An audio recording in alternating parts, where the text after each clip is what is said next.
Egri o'sgan daraxt bir kun o'tin bo'lar, ustun bo'lar kuni kelib to'g'ri terak. Pastkash erkak vafosi yo'q xotin bo'lar, xotinlar ko'p yurtga asl erlar kerak.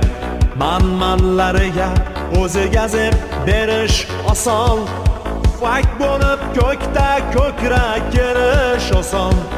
Ona yurtga faklarmas or osmon, kam